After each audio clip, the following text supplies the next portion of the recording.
Tulsi Gabbard hitting the campaign trail for Republican candidates immediately after announcing her split from the Democratic Party.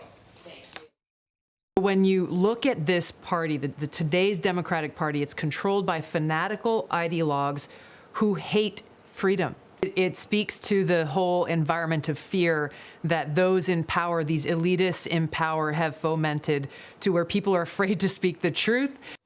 New Hampshire Senate candidate Brigadier General Bolduc is one candidate that Tulsi Gabbard is stumping for. He joins me now. Brigadier General, thanks for being back on the program. What message does Tulsi's support for you send to Democrat voters in the Granite State?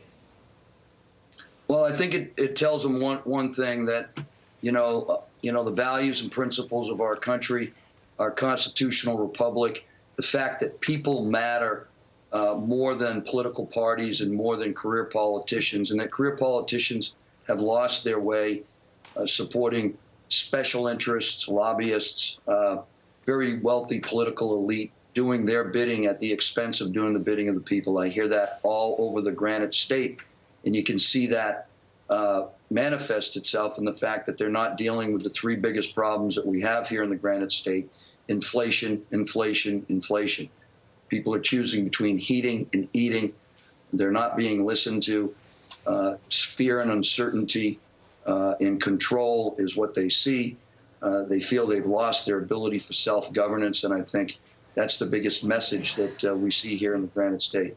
On the topic of heating versus eating, your opponent, Senator Maggie Hassan, laying out her priorities, pretty intriguing. Listen.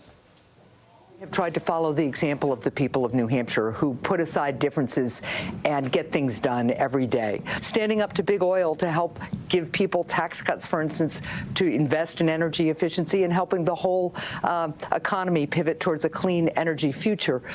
As you know, I lived in New Hampshire. Hanover winters, 4 of them, in fact. Breaking news, they're very cold. You need heat to survive them, and that heat comes from home heating oil. Are the people of New Hampshire happy with that clean energy pivot and the cost that it's going to bring to them this winter?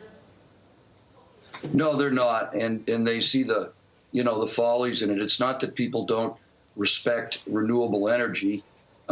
It's just the fact that renewable energy and the whole pivot to the green program is causing all of the high prices in heating and electrical bills, and people's bills are going up 3 and 4 times. Small businesses are struggling to stay open. I talk to moms and dads and retirees all over this state, to your point, and they are very, very concerned on how they're going to put food on the table, and how they're going to heat their home, and how they're going to take care of their children.